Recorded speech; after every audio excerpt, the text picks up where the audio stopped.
नमस्कार दोस्तों, स्वागत है आपका मेरे YouTube channel study with Anil 11 में। आजकल प्रत्येक परीक्षा में केंद्र या राज्य सरकार की योजनाओं से संबंधित एक प्रश्न ज़रूर पूछा जाता है। कई बार 1, कई बार 2 और ज़्यादा मुश्किल नहीं होती है योजनाएँ, बस हमें उनके फैक्ट पता नहीं होते हैं। आज से हम ये करना चाह रहे हैं कि प्रत्येक दिन सुबह 9 बजे एक योजना पर वीडियो लेके आएँगे। 4 से 5 मिनट, 5 से 6 मिनट के अंदर एक योजना को कवर करेंगे और साथ के साथ उसके 4-5 एमसीक्यूज़ भी कवर करेंगे और आपकी सारी योजनाएँ इसके साथ कवर हो जाएगी। आज हम जिस पहली योजना से शुरुआत कर रहे हैं, वो योजना है प्रधानमंत्री फसल बीमा योजना। इस योजना की शुरुआत 18 फरवरी 2016 को, हमें डेट याद नहीं रखनी है, पर हमें सन याद रखना है। 18 फरवरी 2016 को कृषि एवं किसान कल्याण मंत्रालय द्वारा एक योजना की शुरुआत की गई, जिसमें किसानों की अलग-अलग प्रकार से जो फसलें खराब होती है, उसको कवर किया जाता है। इसमें अलग-अलग प्रकार का प्रीमियम लिया जाता है। इसके 4-5 फैक्टर हैं। मुश्किल से इसमें 4 या 5 ही ऐसे पॉइंट है जो याद रखने वाले हैं। अब हम एक-एक पॉइंट को समझते हैं। सबसे पहली बात तो इसमें प्रीमियम के बारे में है। हमें प्रीमियम याद रखना पड़ेगा। खरीफ की फसलों के लिए प्रीमियम लिया जाता है 2%, रबी की फसलों के लिए प्रीमियम लिया जाता है 1.5% और वाणिज्यिक और बागवानी फसलों के लिए प्रीमियम लिया जाता है 5%। याद रखने के लिए एक दिमाग लगाते हैं हम कि सबसे कम खराब होने का जो चांस रहता है फसल में, वो होता है रबी की फसल में। एक स्टेबल फसल मानी जाती है रबी, क्योंकि जहाँ सिंचाई होती है वहाँ पे पानी की पर्याप्त मात्रा अवेलेबल होती है, तो रबी की फसल सबसे कम खराब होती है। इसलिए सबसे कम प्रीमियम लिया जाता है रबी की फसल में। उससे ज़्यादा चांस होते हैं खराब होने के खरीफ की फसल में, क्योंकि खरीफ की फसल बारिश के मौसम में जब हम बुआई करते हैं तो कई बार सूखा पड़ जाता है, कई बार अतिवृष्टि हो जाती है, तो खरीफ की फसल खराब हो जाती है। इसलिए रबी की फसल से थोड़ा ज़्यादा प्रीमियम लिया जाता है खरीफ की फसल में। और वाणिज्यिक फसलें, एक तो उनमें खराब होने का चांस भी ज़्यादा रहता है, दूसरी वो महँगी भी पड़ती है। उनकी जो लागत है वो ज़्यादा पड़ती है, इसलिए उनमें प्रीमियम भी ज़्यादा लिया जाता है 5%। एक तो हमें मेनली फैक्ट ये याद रखना है कि रबी की फसलों के लिए 1.5% प्रीमियम, खरीफ की फसलों के लिए 2% प्रीमियम और वाणिज्यिक और बागवानी फसलों के लिए प्रीमियम 5%। ये प्रीमियम दिया जाएगा किसानों द्वारा। इसके अलावा जो प्रीमियम है, वो केंद्र और राज्य सरकार मिलके उस प्रीमियम को भरती है। अब किन-किन प्रकार से होने वाले खराबा इसमें कवर किया जाए? सूखा, बाढ़, ओलावृष्टि, कीट एवं रोग, आग लग जाना या तूफान, इनसे अगर खराबा होता है तो वो इसमें कवर किया जाता है। अब फैक्ट देखते हैं तो 18 फरवरी 2016 को इस योजना की शुरुआत हुई। किस मंत्रालय के द्वारा हुई? तो कृषि एवं किसान कल्याण मंत्रालय के द्वारा। उद्देश्य क्या था? प्राकृतिक आपदाओं जैसे सूखा, बाढ़, ओलावृष्टि, कीट रोग आदि से फसल के नुकसान पर बीमा की सुरक्षा। अब देखते हैं हम कि कब से कब तक ये कवर देती है। तो एक तो हम कहते हैं बुआई से कटाई और कटाई के बाद भी। बुआई के दौरान से लेके फसल की जो अवधि चल रही है, जिसमें सूखा आ जाए, सूखा पड़ जाए, बाढ़ आ जाए, कीट लग जाए या ओलावृष्टि हो जाए, ये सब स्थानीय जो आपदाएँ हैं, उसको तो कवर करती है, प्लस जब फसल को काट लिया जाता है, उसके भी 14 दिन बाद तक ये कवर देती है उसमें। 14 दिन बाद तक भी अगर कोई खराबा होता है, तो उसको इसमें कवर किया जाता है। पात्रता क्या-क्या है?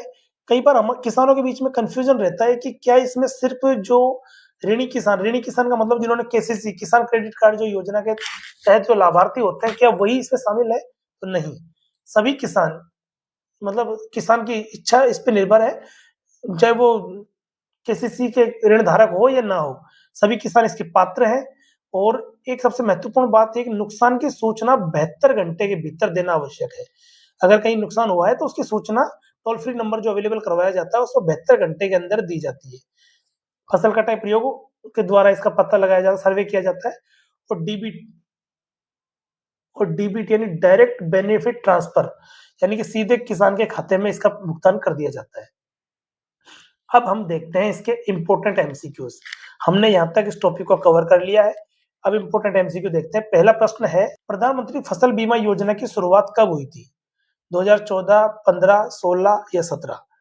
हम देखते हैं कि 18 फरवरी 2016 को इस योजना की शुरुआत हुई थी। हमें याद रखना है सिर्फ सन 2016। देखते हैं दूसरा प्रश्न, प्रधानमंत्री फसल बीमा योजना किस मंत्रालय से संबंधित है? किसानों से संबंधित योजना है, प्रधानमंत्री फसल से संबंधित योजना है। फसल किसके अंडर में आती है? कृषि के अंडर में, तो इसका जो मंत्रालय वो है कृषि एवं किसान कल्याण मंत्रालय। तीसरा प्रश्न है कि प्रधानमंत्री फसल बीमा योजना में खरीफ फसलों के लिए किसान द्वारा देय प्रीमियम कितना है? किस मतलब खरीफ में कितना प्रीमियम किसान देता है? 1%, 2%, 3% या 5%। 3 प्रकार के प्रीमियम की मैंने बात की थी, एक 1.5% की, एक 2% की, एक 5% की। 5% तो था बागवानी के लिए, 2% था खरीफ के लिए और जो 1.5% था वो था रबी के लिए। हमसे किसका पूछा है? हमसे पूछा है खरीफ का। खरीफ के लिए था 2%, तो हमारा राइट आंसर है ऑप्शन बी। तीसरा प्रश्न देखते हैं, सॉरी, चौथा प्रश्न अब देखते हैं। चौथा प्रश्न है कि प्रधानमंत्री फसल बीमा योजना में फसल नुकसान की सूचना कितने समय के भीतर, कितने समय में देनी होती है? 24 घंटे, 48 घंटे, 72 घंटे या 7 दिन? हमने देखा था, इसका सही आंसर है ऑप्शन सी, 72 घंटे में किसान को खराबे संबंधी सूचना टोल फ्री नंबर पे देनी होती है। अगला प्रश्न है प्रश्न नंबर 5, कटाई के बाद नुकसान के लिए कितने दिन तक कवरेज है? मतलब एक बार फसल को काट के रख दिया तो कितने, उसके भी कितने दिन बाद तक इस पे कवरेज अवेलेबल है? तो 7, option A 7, B 14, C 21, D 30। कितने दिन तक? Option B is right answer, 14 दिन तक कवरेज अवेलेबल है। फसल को काट लेने के बाद भी 14 दिन तक कवरेज अवेलेबल है। अब इस पूरी योजना को एक शॉर्ट में समझने का प्रयास करते हैं हम। किस योजना के बारे में बात कर रहे हैं? प्रधानमंत्री फसल बीमा योजना के बारे में। कब शुरू हुई? 2016 में। सभी किसान इसमें पात्र हैं। खरीफ के लिए कितना प्रीमियम? 2%। रबी के लिए कितना प्रीमियम? 1.5%। बागवानी फसलों के लिए कितना प्रीमियम? 5%। सूचना कितने घंटे बाद देनी है, मतलब कितने समय में सूचना देनी है? 72 घंटे में। और कटाई के कितनी देर बाद तक कवरेज है? तो 14 दिन बाद तक कवरेज अवेलेबल है। दोस्तों, ये थी प्रधानमंत्री फसल बीमा योजना। हम प्रतिदिन एक एक योजना लेके आएंगे और इतने छोटे छोटे समय में हम एक एक योजना कवर करेंगे और आप योजनाओं के लिए निश्चिंत हो जाओ, सारी योजनाएं मैं यहाँ पे कवर करवा दूंगा। वीडियो को पूरा देखें और चैनल को सब्सक्राइब करें। कंटिन्यू सुबह 9 बजे एक योजना का हम वीडियो लेके आएंगे। धन्यवाद।